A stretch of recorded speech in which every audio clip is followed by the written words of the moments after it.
Actually, we're almost time. But we need to find note taker. Let's go.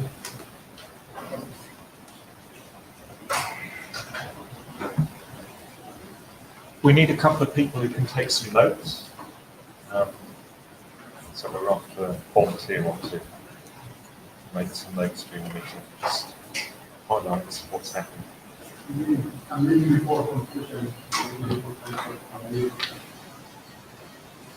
are you going to do? 20 minutes. You take some, Crystal? Okay. Can you?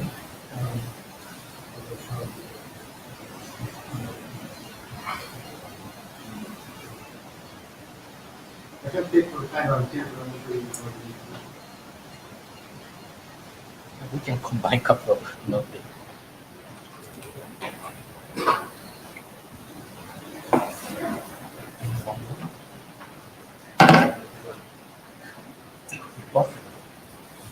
Normally people use the online tool so that everybody writes at the same time in the Etherpad. If you can add something, you can add to the Etherpad is how that people can use simultaneously and put a log, and then if you think something is missing, you can add. Or you can later we announce the draft meeting, and then if you find something, okay, this is missing, you can send us some correction. That's another way.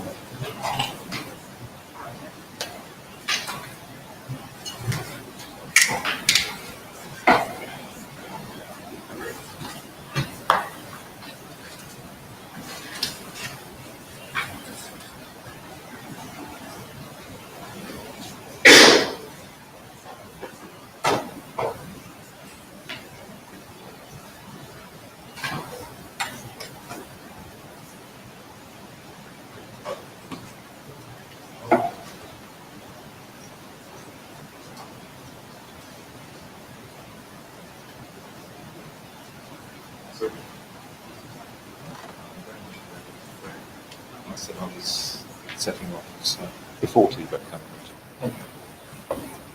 So are we projecting it? Yeah, everything. And you can see this now. Do you want me to see it or do you want to?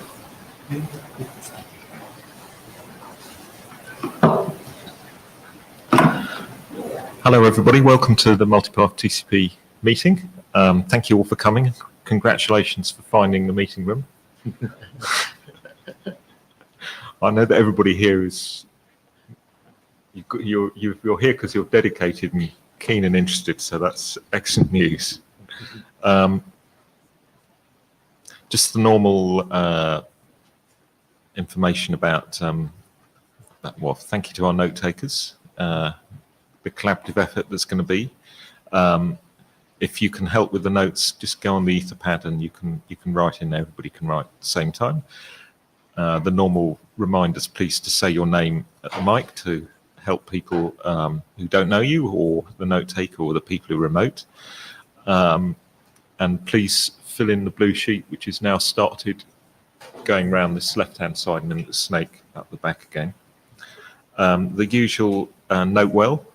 just to remind me what you say here is covered by the IETF note well. And I should also just introduce ourselves as chairs, which I was remiss to do at the beginning. So I'm Philip Eardley, and sitting next to me is Yoshi Fumi. We're the two chairs for this group. So we have just a brief introduction on the working group status, etc. We have then the updates to our protocol BIS document, which Christoph will lead on, and we'll have some discussion about how we're going to try and complete that.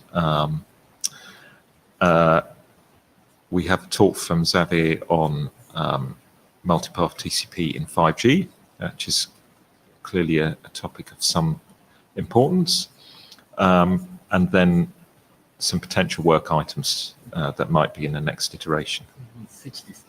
No, sorry, I didn't intentionally switch those. We'll stick with the order that's up there. Okay.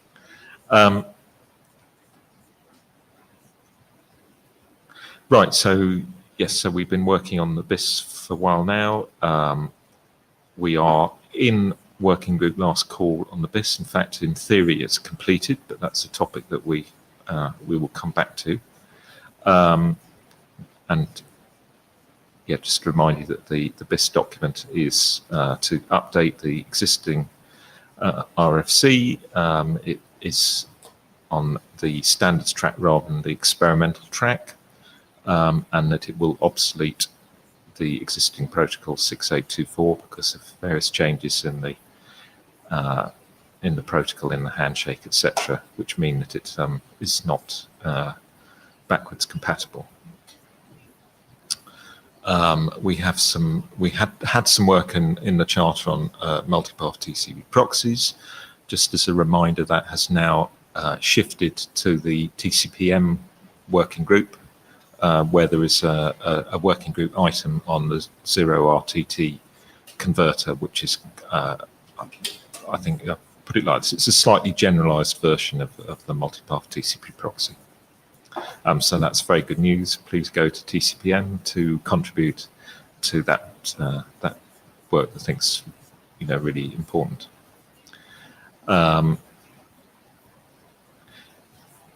Yes, and we have an enhanced API on our charter. We don't have a working group document on this at the moment, but that will be one of the possible working group items. So we should now switch to the first item on the agenda to about the protocol BIS, which is beforehand.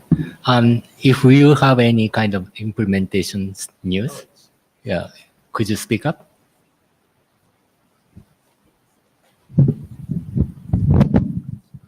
Christoph Apple. Last week at the Linux NetDev Network Developers Conference, we, meaning myself, Matt Martineau and Peter Prissard from Intel and Mathieu Bartz from Tesseract, presented MPTCP to the Linux networking community, asking for feedback and suggestions on how to proceed with the upstreaming into the official Linux kernel. Feedback was very positive. We got some suggestions, and overall the Linux TCP maintainer is encouraging us to upstream MPTCP and wants to see it in the Linux kernel. Oh, that's nice. Oh, and I will also give a similar talk than the one we gave at NetDev at the Transport Area Open meeting. I don't know when it is, I think Wednesday or Thursday. And we'll present the lessons that we learned, or the challenges that we are facing with MPTCP upstreaming. Good.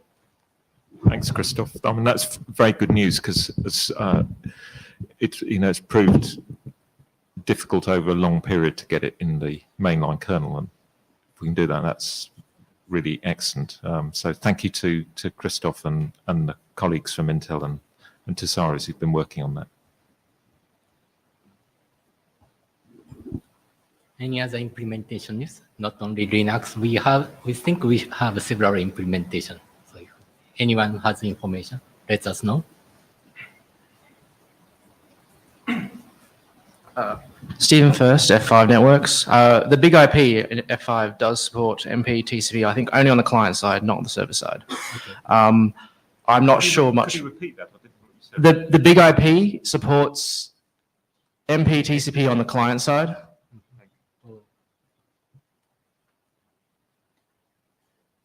Do you guys also working on proxy stuff? So by default, the big IP is a full proxy where we will terminate MPTCP on the client side and do TCP on the server side. But we don't do MPTCP on the server side at the moment.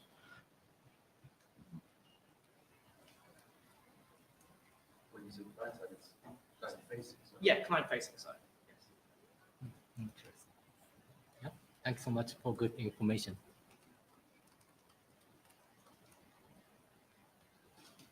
Okay, so yeah, let's move on to the 6824 bits. Christoph?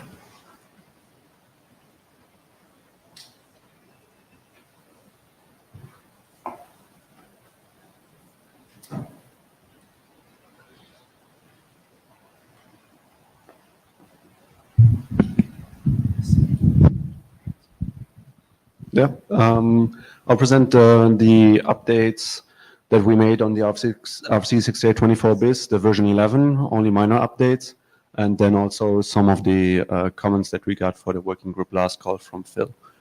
Next slide. So we updated from version 10 to version 11 after the feedback that we got at the IETF in London. It was basically two pieces. We had some references to experimental drafts and RFCs in our 6824 BIS draft.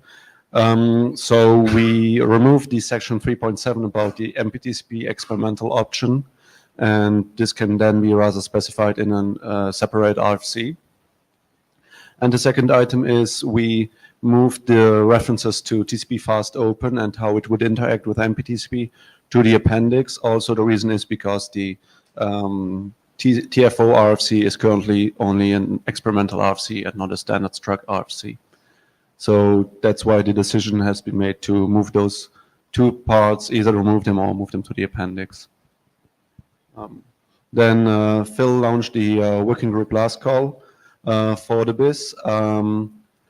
There were quite a few minor comments about editorial issues, and then two rather bigger ones. One of the changes that went into the BIS version is that we added an echo flag into the address option. This echo flag allows to basically have a reliable transmission of the address because it can be lost, and so we want to make sure that it actually reaches the other side. And the echo bit basically is a mechanism where when the server or the peer receives the address, it will simply echo the same option back to the client, setting the echo flag to 1. Now, the question that has been raised by Phil during the working group last call was whether an attacker could actually fake this echo bit because the echo bit is not protected by the HMAC, and whether that opens up any kind of attack surfaces. From my personal point of view, I don't think it opens up any new attacks, but that, I guess, needs to be debated and thought through.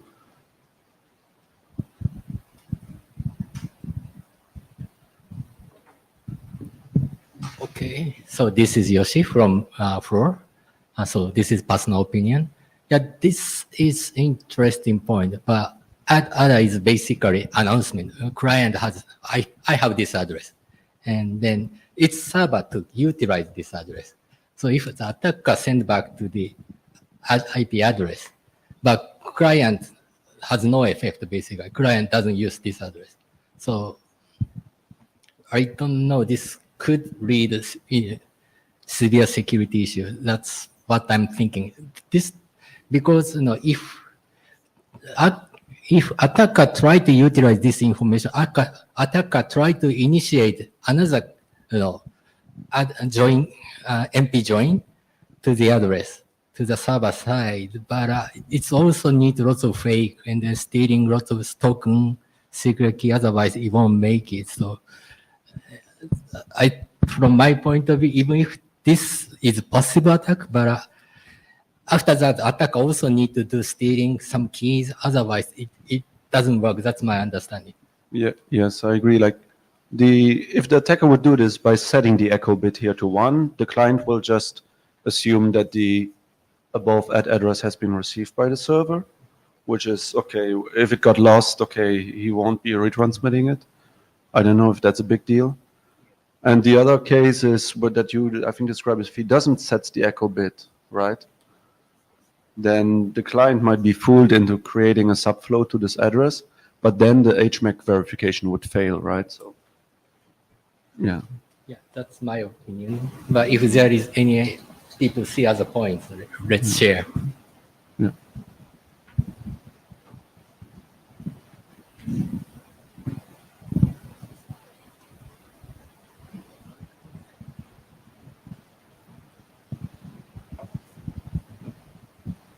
I think Maybe you can move on. we'll go to the next slide. Yeah, Or, I think. And and we'll- if you have any question later, please send a comment to the mailing list.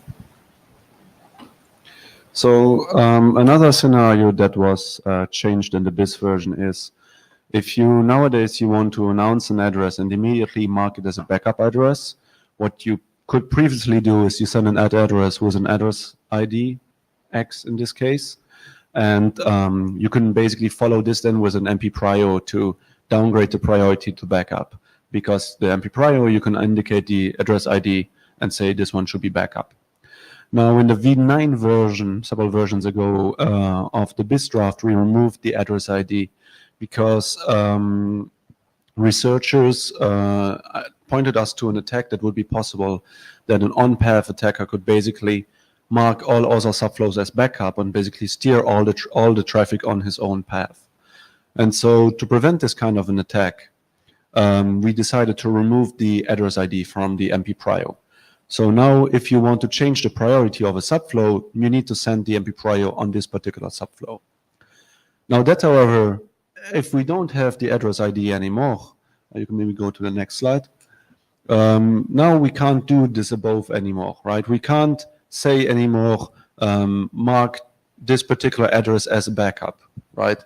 We can't do what the above line anymore because there's no more address ID. And so the proposal that Phil pointed out to basically revive this particular scenario again is to add the backup bit into the add address option. That way you can basically announce the address and at the same time say, hey, this is a backup address. And that's basically the proposal to add into the BIS version of the draft, right? Yeah, that's my suggestion. Yeah. Sorry.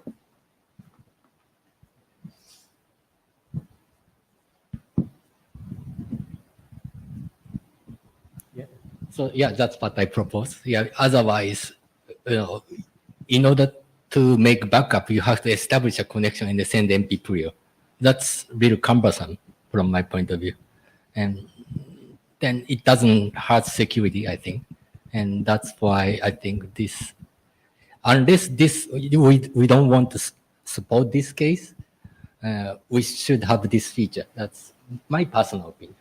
If there is another people think another way, let's share. I agree with that opinion. Like, I think it's very useful to have announce the address with the backup bit, because then the receiver can just say, okay, I'm not going to establish a subflow to this address unless I basically lost all my other subflows. So I think it makes a lot of sense.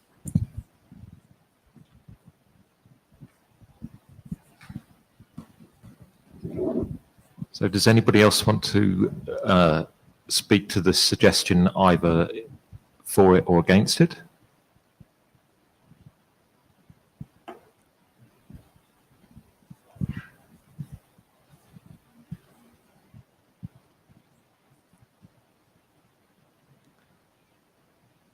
If you've had time to think about this and you have a view and you're in,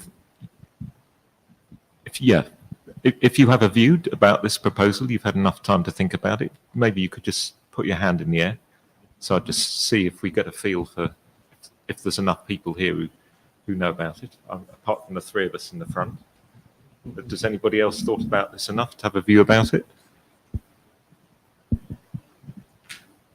Okay, so I think my conclusion from that is that we should put the question to the mailing list and not try and reach a view here. Okay.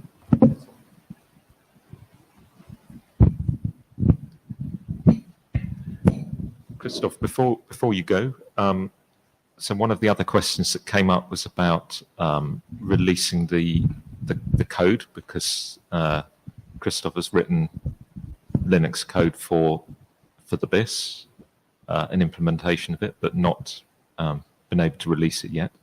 So I just wondered if you could send any news about that. I will work on getting the approval to release the code this week, and I will let you know about possible ETAs for that. That's good news, and thank you for for implementing it and yeah, going through the process, which won't be pain free. Get it released, and that's obviously important so that people can experiment with it and test it out, you know, to make sure that we've got this right before we actually launch it on the world.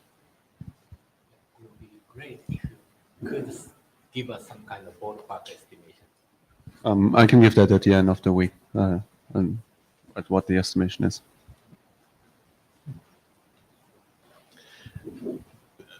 So are there any more questions about the draft before I put one? Okay, so we've had oh, okay, cool. Hi, Xavier Defoy, just a short question. What do you plan to do with the extension? Because it was supposed to be moved somewhere else. Do you plan to still, have the code to add an extension? Because that could be useful for other work. You mean the experimental options? Yes. Yes. As far as I know, the plan is to write an RFC around it, but probably Olivier, who kind of originally proposed this idea, has more context. Okay. So we'll see with him. We can see with him on the list or something. I would suggest that, yeah, maybe he's also listening and might respond. Thank you. He was listening, but he's disappeared.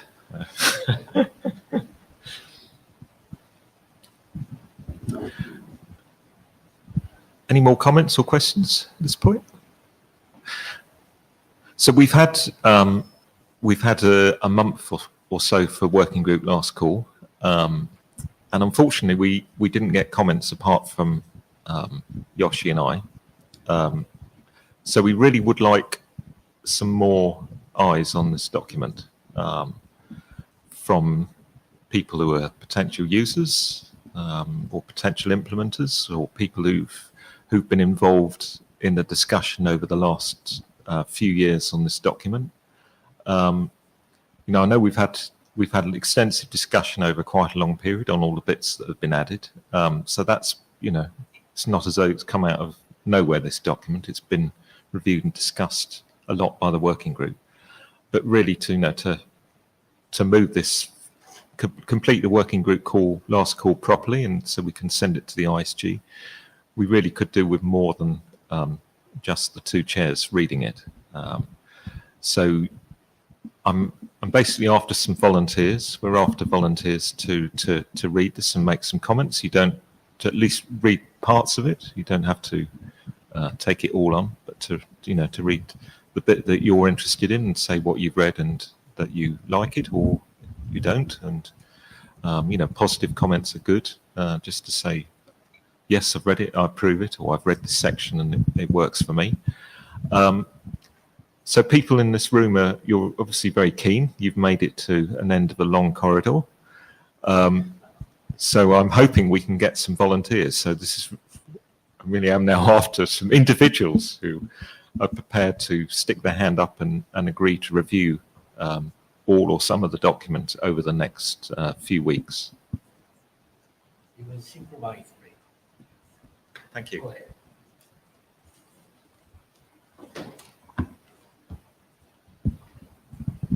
I agree to review the document. I'm Rahul Jadhav from Huawei Technologies. Rahul Jadhav. Great.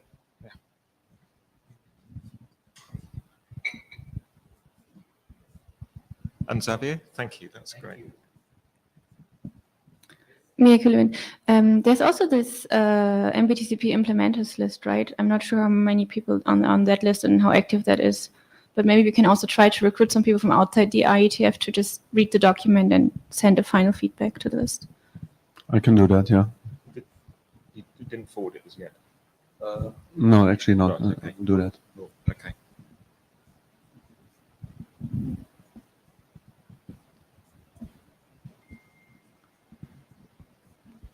So yeah, more volunteers are obviously fantastic. But thank you very much to the two of you volunteered. That's really cool.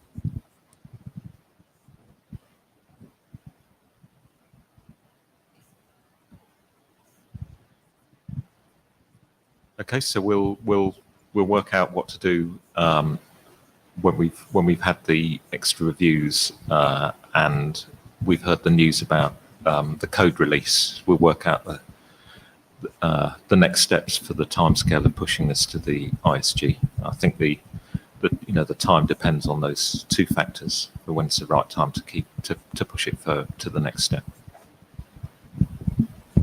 Thanks, Christoph. Thanks.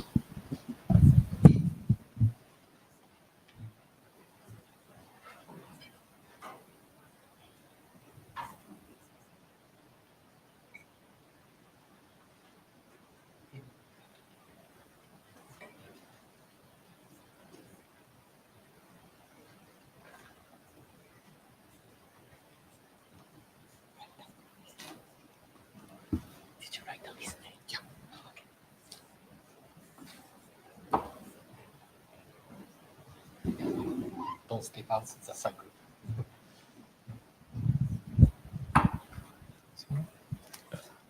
Hi, so this is a presentation on MPTCP operation in 5G on behalf of my co-workers. Revision 0 of the draft was presented in the last meeting, and the feedback included the following, both on the mailing list and in the room. First, there is an interest for MPTCP in 5G, seemingly, but the proposal should be more concrete. And also, the second point was that the DMM is defining session continuity types for IP addresses, and we should take that into account. So between the last, between the last meeting and today, we adapted the section on session continuity, and it is now using the session continuity types as input to the MPTCP scheduler.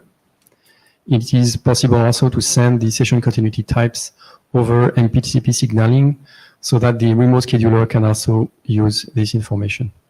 Just to clarify with the history, the goal is to session continuity is when you have an IP address which is replaced or complemented with another IP address by the network, for example, when you move.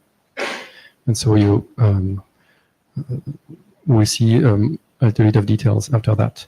So on the other side, there was also some progress on dual connectivity, which was the second half of the draft, but no major update of the draft was performed on this side.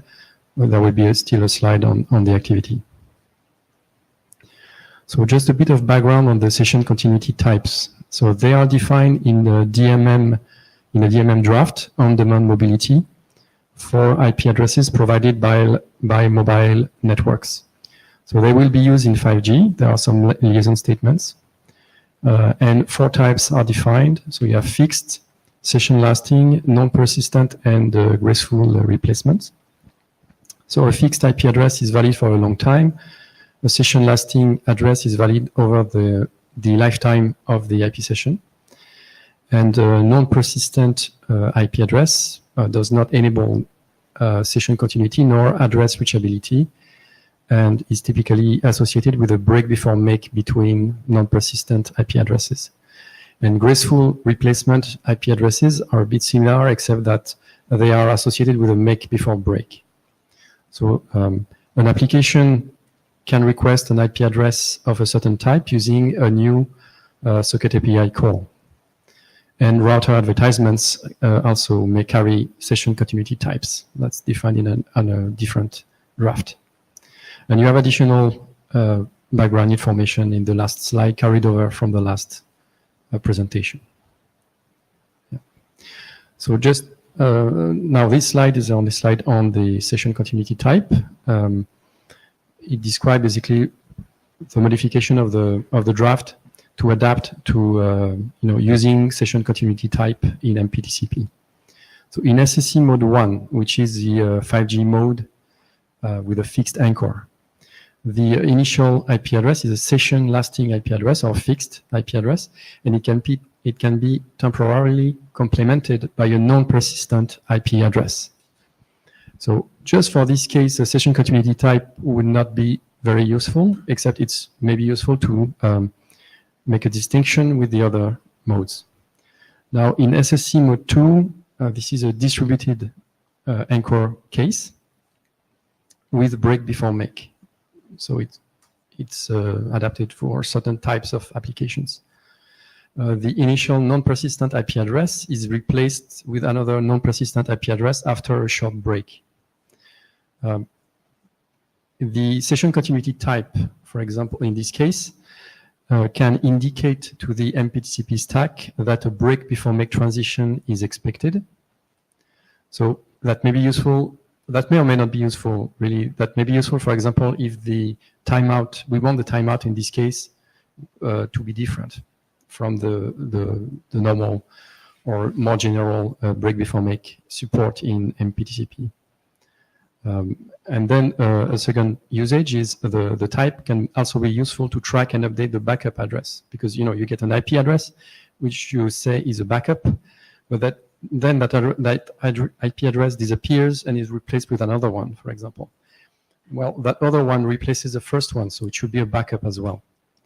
So and just to illustrate the type of info that we need, or we think we need the session continuity type on the IP address, the new IP address. The fact also that this IP address is related to an original IP address, which it replaces. And of course, you have the continuity type of the original IP address. So these three information elements are good input, which can basically, which can make it possible to make a decision and execute one of these actions. In SSE mode 3, which is a distributed anchor case with a make before break, the initial graceful replacement IP address is replaced with another graceful replacement address, and there is an overlap period. So in this case, knowing the type, the session continuity type, enables making the distinction with SSE mode 1, because otherwise it would look similar, and the application is deciding which SSE mode to use. So it's important for us to learn about it. So, and this type is also enables performing a graceful migration of traffic from the first to the second IP address, and maybe as importantly, it enables releasing the resources on the first IP addresses, so that the network can actually use them for something else. The remote peer can implement this behavior as well if the type is transmitted over MPTCP signaling. And also the type is also useful to track and update the backup address. So, I mean, as a conclusion, so the session continuity type, we think is a useful input to operate in 5G scenarios, just to basically to track what's happening to these IP addresses, for example, to the cellular IP addresses, which is associated with a session continuity mode. And it enables distinguishing between cases, and also it offers flexibility for future evolution. So now a few words on the other section. So dual connectivity and MPTCP. Some co-authors, so that's basically Kien and his colleagues at NICT, have analyzed the 3GPP specification, with the focus on the issue of MPTCP over dual connectivity. And as a result, they wrote a paper. It's a numerical analysis framework for multipath communications. It models dual connectivity and optimizes a traffic split for latency. And they expect to use that with MPTCP in the future. So there was no major update of this section, but we will see in the next and last slide that they have some plans for the future. So this is the last slide. What are the next steps? So about the session connectivity continuity section, we would like to collect and address feedback from the MPTCP working group on the recent change to use the DMM-defined session continuity type. We also sent the notice to the DMM group in case they have some comments. And also we plan to do some experimentation using simulation or emulation because of the lack of availability of 5G system.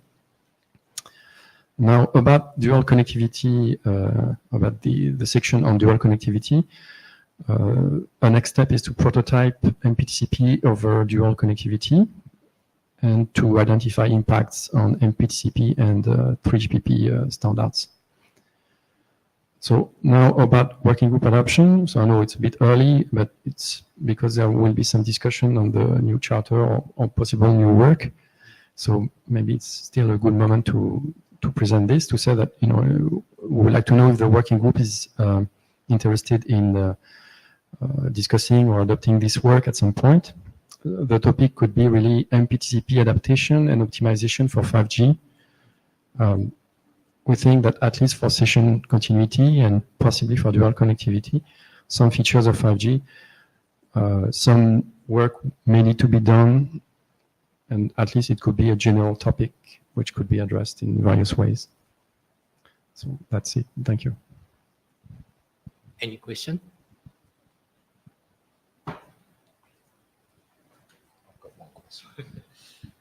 I've got one question. I'm over there, not here. Are there any implications for the MPTCP protocol? Yes. Is it purely separate? I think that there may be. First, locally, the stack, the MPTCP stack, will very likely need to, you know, be aware of this session continuity type and the relationship between an address and its origin IP address, you know, this. But we think that in SSE mode 3, to enable some optimization, to release early the first, you know, to release the resources associated with the first IP address as early as possible, it would be beneficial to send this information over the air, basically to send it over the protocol. For example, that could be a message saying, and it's a bit similar to the backup bit, you know, like, but you know, it could be a separate message or a part of the address, but it's something that has the session continuity type, and if it's a separate message, we need the index to the address. That's why, you know, it could be potentially an extension of some kind when used over 5G. But I would like to say it's for 5G, but the session continuity types are more general. So anywhere where a session continuity solution would be deployed, it may be beneficial really to have this information. So I think you're saying that, yes, you think maybe there should be, it needs more discussion, but maybe there should be some modification to the BIS document in order to get some optimal behavior for this scenario, which is not just a 5G, but has more wider implications. If I've got that right, maybe you could try and just pull out the summary of the suggestion and why, and put it to the main list as part of the working. I mean, that would be a comment for the working group last call, essentially, that you think there should be a modification for this reason to this bit. Be very specific. If you want to make that suggestion as the working group last call comment. Sure. Yes. Sorry. I had the impression we're a bit late to make this suggestion. That's why I didn't make it. You're allowed to make comments in the working group last call. That's the point of it, to make sure have people got comments and mods to make, and then the working group is at its liberty to decide not to take on the suggestion or to decide to adopt That's a good point. Thanks. Can I comment very quickly? Mia Kulevin, it sounded a little bit like what you're looking for is mainly interface questions and implementation questions. I'm not sure if there are actually implications for the actual wire protocol. I think, I think that there may be. The thing is, it's to enable. Okay, it enables optimizing when you are in SSC mode 3. It should enable optimization of the transition, and also it should enable releasing the first, resources of the first IP address early. Because just to make one small point, it seems to me the SSC mode 3 was kind of defined for applications like a browser or something like that. So you open a short session, you use the first IP address, then you change to the new IP address. You still keep using for the existing session the first IP address, but when you open a new session, a new IP session, you use a new IP address. And since that's relatively short IP sessions, then you stop using the first IP address and you move on. But here, if you are MPTCP and you want to use all your links as optimally as possible, you will keep using that first IP address as long as you can. And maybe it's not really as a network operator would prefer you to use that IP address because it provided a new one that it wants you to use. So some form of you see, it's not like a major thing. It's not like it won't work if you don't do it, but you won't release the first the resources of the first IP address early enough. Yeah, but that's a local decision, right? That's a local decision of the endpoint, and you maybe want like network input, but like MPTCP is an end-to-end protocol, so like how to get this input from the network to the client is a completely separate question. Okay, I may miss some of your points. I'm sorry about this. Maybe I need to think more. But here, my understanding is that both sides would need to know that you are in SSC mode 3, so that you actually stop sending packets on the path using the first IP address. So you need to stop using to stop sending the packets. Otherwise, you need to wait for the network to just bring down the IP address. I think we would like to see his comments, and then we can think about this is just the implementation or local policy issue, or we need to change spec or not. Anyway, thank you. And Chunshan from Huawei Wireless. I'm also working in the 5G standards. For our from my understanding, the 5G session continuity is working on the IP address, like you say, IP address layer, because you're talking about MPTCP layer. I don't know. When you're doing this work, maybe you introduce some different IP type, different IP address type, but it's okay. But I'm confused that for our session continuity, we only for IP layer, then for all the TCP layer or UDP layer and what the other layer or quick layer, all can support.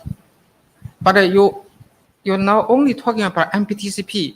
My concern is that maybe you should propose a proposal in IP, some IP related working group, not on the MPTCP part, because for my understanding, if you MPTCP, this working group only says the UE should support MPTCP.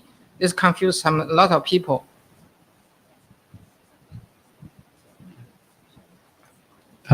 Yeah, a very good idea, but it's out of this working group scope, I think.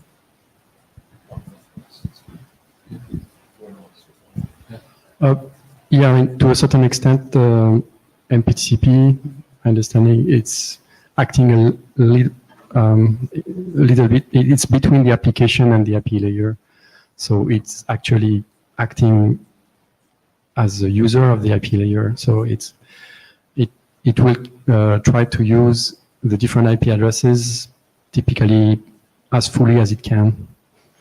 And that causes, I mean, to me, I mean, I think we identified a possible issue in SSE mode 3 that you keep using all the IP addresses as much as you can, which a normal application like a browser will not do, because a browser knows, I mean, will be associated with SSE mode 3. So any application which is associated with SSE mode 3 will actually, I mean, SSE mode 3 is designed for a certain type of applications, and MPTCP does not behave like this type of applications. My understanding is that you propose 3 type or 4 type of applications. I agree this maybe is very helpful for the SE mode 1, 2, 3. But my concern is that this type of address should be general for all the transport protocol. Is not related to UDP, QUIC, or TCP or CTP. It's general of IP type. I mean, if you propose from here, it means it's only used by MPTCP type of UE, or it's used by all kind of UE. This is my concern. Like, it's just a problem with the order. You know, you can start from MPTCP and you can extend to other protocols. That's one way to do this. Yeah, that's my personal comment. Sorry. The second comment is that now people in the 5G, now you're talking about is release 15 5G. Now there's a working in 3PB on the release 16. In the release 16, a lot of people have proposed a lot of solution for the new 5G feature. For the example, for traffic steering between different access technology. For example, you can access Wi-Fi and the 5G. In such case, they can use MTCP to split the IP flow from different access. In such case, they enhance the radio access and increase the downlink data. Also, people also in the last S2 meeting, people also propose MPTC technology to enhancement the communication because there are 2 paths. So one path is failure, another path can be survived the communication. So there's a release 16 study item in the 5G. There's ultra reliability and low latency communication. So people also propose that technology can be used for the URL LC. So I think you can continue this work. I think it's very helpful.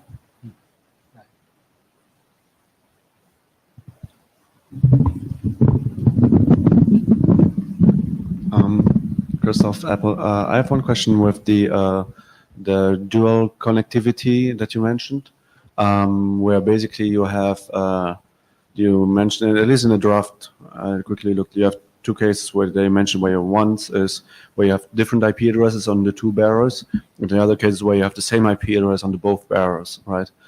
So if you have the same IP address on both bearers, you basically, when you're sending, you need to kind of indicate to which bearer the subflow belongs to. The question is, how can the base station know to which bearer the subflow belongs to? Because the base station is not really aware of MPTCP. It would need kind of some signaling, or I don't know. Well, what I know about this, and it's not like I know a lot about this, but my understanding is at the lower layer, it's really at the layer 2 that between the UE and the base station, that these two links are, that basically you have different PDU sessions. You should have different PDU sessions, I think. Not necessarily. I mean, if you have the same IP address in both barrels, it's one PDU session on the both barrels. In this case, it might be transparent. It might be transparent. Normally, it's transparent to the UE. Usually, it's right now. Sure. So here, my understanding that Kian and his colleagues, they need to define a way to expose this, as you are saying, to the application layer, and that is not something that is done right now. So yeah, and it can be exposed on the device side, but the tricky part is then to expose the same thing on the base station side, because when the return traffic is coming back, right, it needs to know over which barrel to send which subflow. So it becomes a little bit more complicated on the downstream link, I think, if there's no specific signaling, or if we want to avoid them to do deep packet inspection and so on. It's possible. I don't know how they plan to do that on the network side. Sorry. Fair enough. I mean, the dual connectivity could already work just on the upstream path, and it's already benefit. And even if the base station doesn't understand the signaling, it's fine.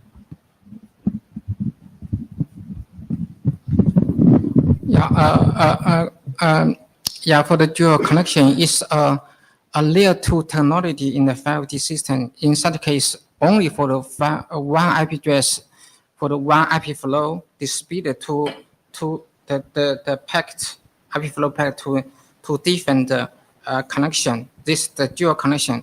So this layer 2 technology, yeah, just like the previous gentleman said, that the base station does not know any IP flow information. It also is not allowed the base station to know the IP flow information, because of a lot of country does not allow the base station need to the packet filter because of legacy issue, law issue. So only the base station only do the layer 2 splitting and combining communication. They do not do the layer 3 or above layer 3 layer splitting and combining communication.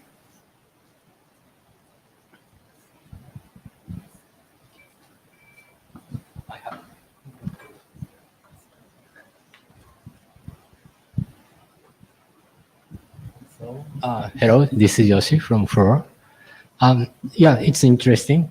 So you said you have 3 SSC mode, and then in my understanding, SSC mode is determined inside 5G network. Am I correct? Yes, I believe it's associated with every application by policy. So MPTCP application can only know, okay, I'm in SSC mode or SSC mode 2. That means if MPTCP application has started, and then by using some special API, it can know the current SSC mode. And if it said you are SSC mode 1, then there is not so many things to do for this MPTCP application. Yeah, but it's only for one IP address. So basically, if you're using SSC mode 1 and you have Wi-Fi also, it's basically like 4G. But it's just only if the application is associated with SSC mode 2 or 3 that basically you gain something, because you have shorter path. Right. But you have to work more for it. So So my true question is there any way from MTCP application can choose I want to have SSD mode 2 or SSD mode 3. Is there any way to do this? I think that could be an interesting. It could be interesting to think about that. right now, I believe it's associated with the application. If the application is making use of MPTCP, maybe there is something there to investigate. Yeah. And just clarification question. You can have multiple PDU in a single host, on one host. Let's say if I have two MPTCP application, and then I can have a 2 PDU session for each MPTCP application. It is possible. Can I answer your question? Yeah, in the faculty, they have defined the policy for the network sent out to the UE, says that this application you can use SC mode 1, this application use SC mode 2, this application SC mode 3. Okay. But this that does say this application does not say MPTCP application. It does say application, not say MPTCP application.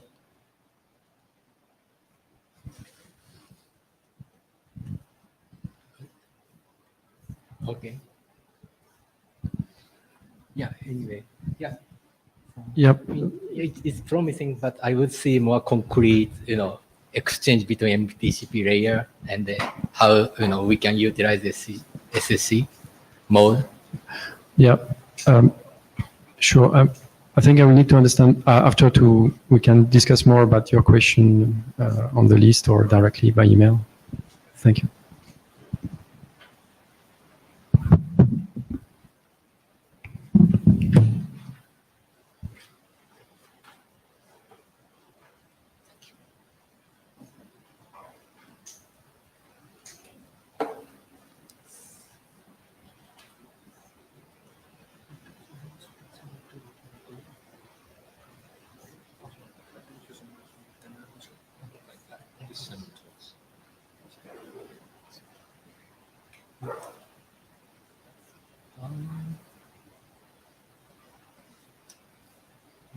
You want to know future items that way.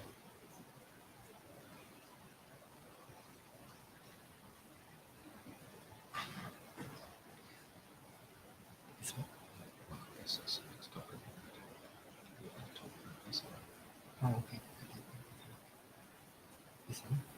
Oh, that's the last topic. Yeah, that's the next topic.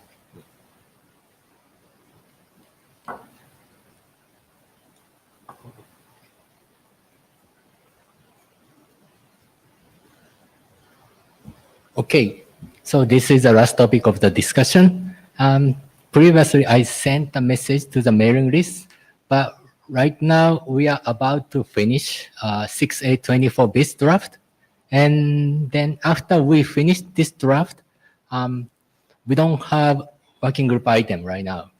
And then right now, yeah, I see lots of people in this room, but compared to the for 1 year ago, 2 years ago, we are losing some energy in the working group. And one might say, we can skip several meetings, or in the worst case, let's say close the meeting. But I see still some energy in the working group. So, I would like to figure it out what we can do in short term and long term. And then previously we see lots of interesting presentation in the previous meeting.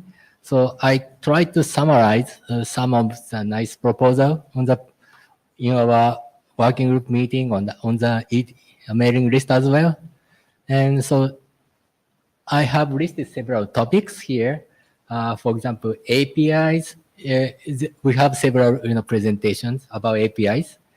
And then also about some feature extension, we can have some security feature experiment by using TLS, or we see some proposal. And then these days, TCP Inc. has been deployed. And previously, originally, when SCTP Inc. working group has been established, one of the applications for SCTP Inc. working group is to support MPTCP.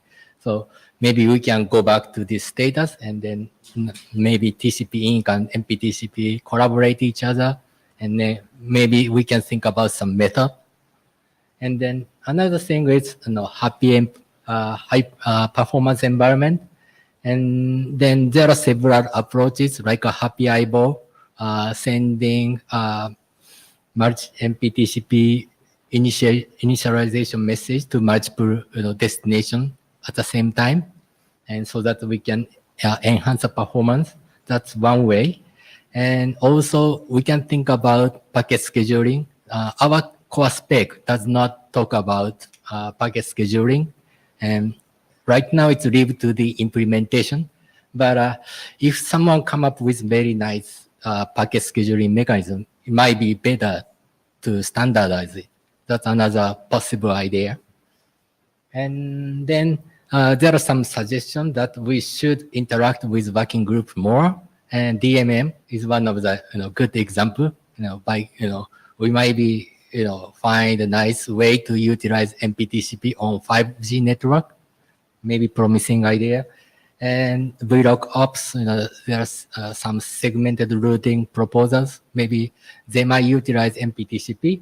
And routing working group, we can utilize some multipath information, and then we might be able to utilize MPTCP here.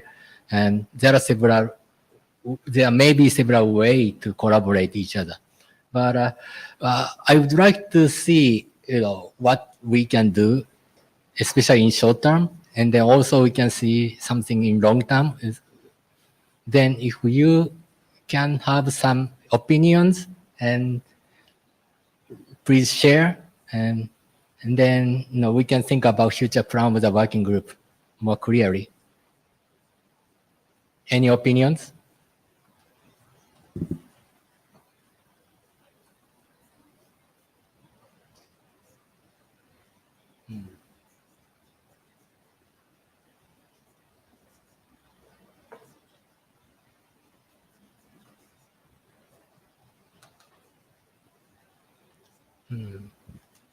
Oh, yes.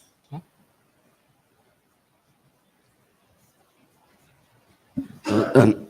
Excuse me. So, Zheng Cao, so is there any timeline for the rechartering?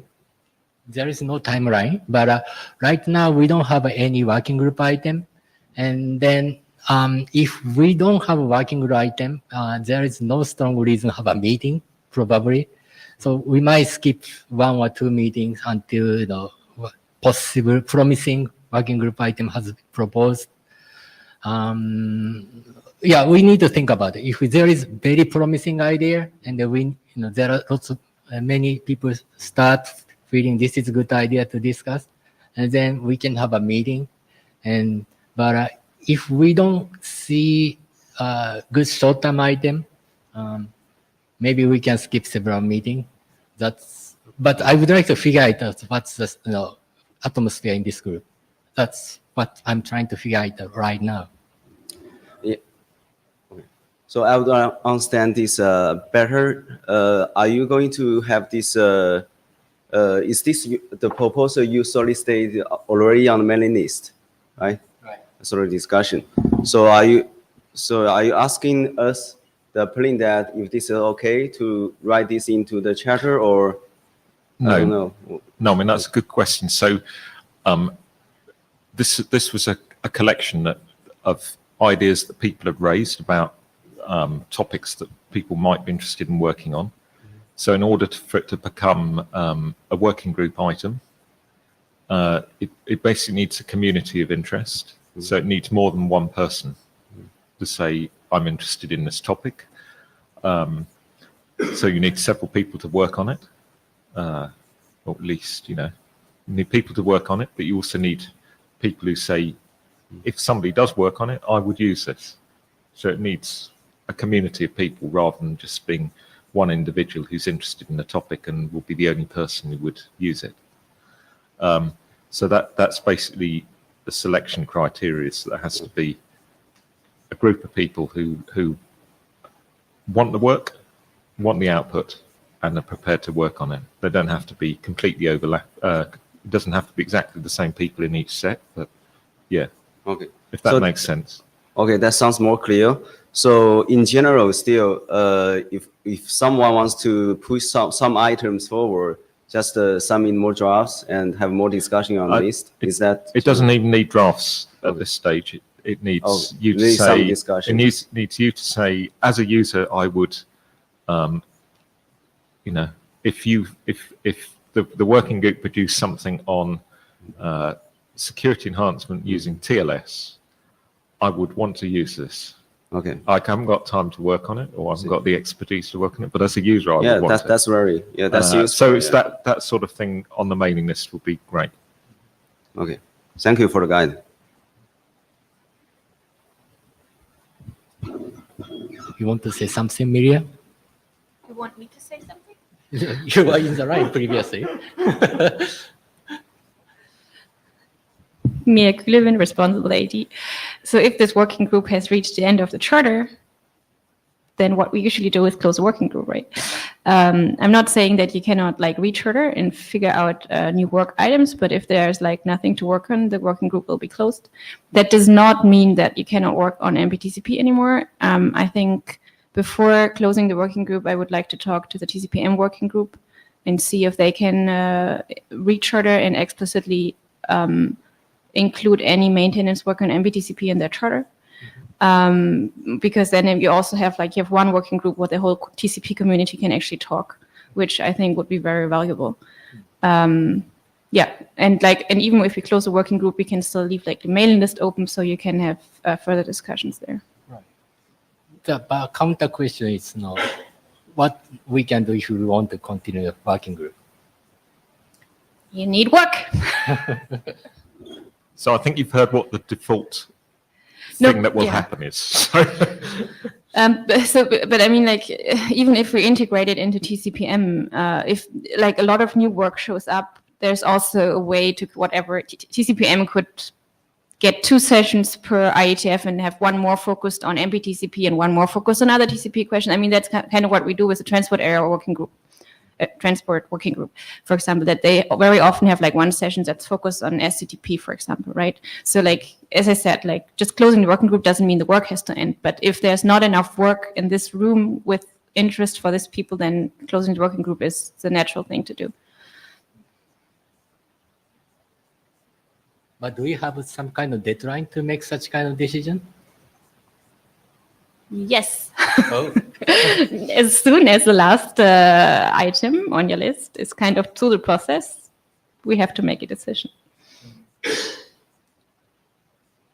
Okay.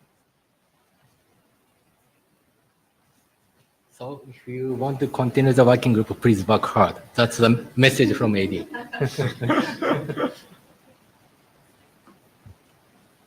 We've reached the end. How are the blue sheets doing? Who has not signed the blue sheet? Oh dear. Where is it?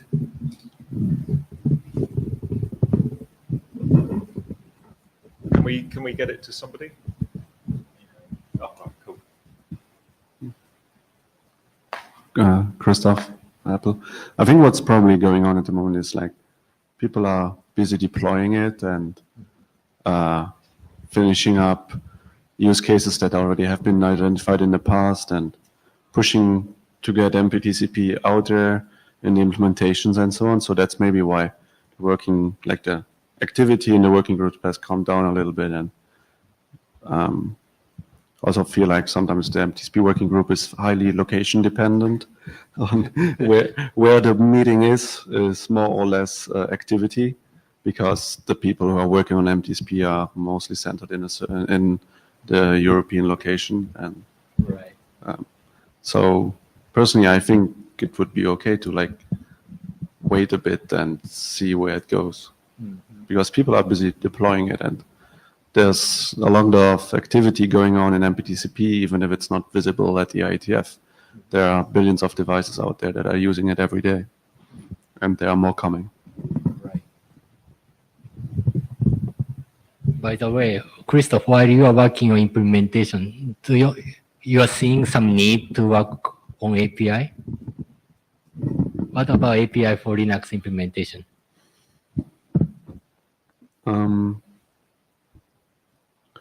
iOS API, definitely not, because we control our API and we don't Personally, I always think that the IETF is not the right place for API standardization because it's more the implementations. But that's just my personal opinion. I know others have other opinion. Yeah.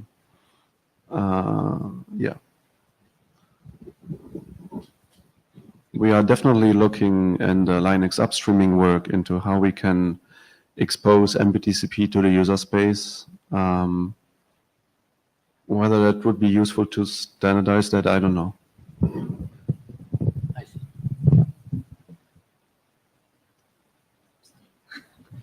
Quick question. So you say people deploy MPTCP, it's great, and like if they have like smaller changes, comments, needs, there will be a place in the IETF to work on this.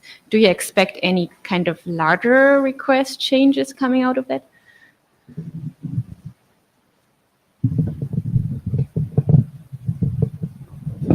Maybe. Oh, sorry. I don't think there are going to be, well, it kind of depends. Personally, I have a long list of things that I would like to change, but that's not going to happen because we need to talk to servers.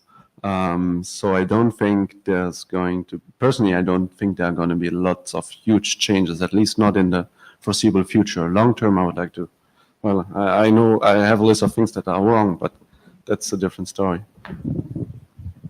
So like my main concern with that group is that a lot of TCP experts don't show up in this group anymore.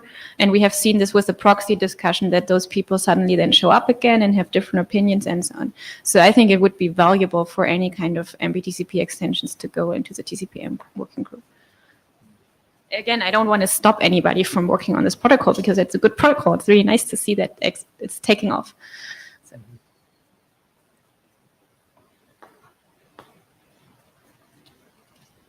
Anybody left who hasn't signed?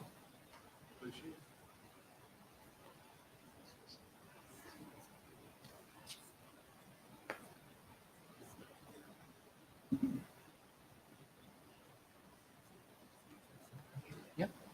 And I think we're done. yep. Thank you very much. Thank you very much. And thank you for those reviews coming in. All very welcome. Thank you.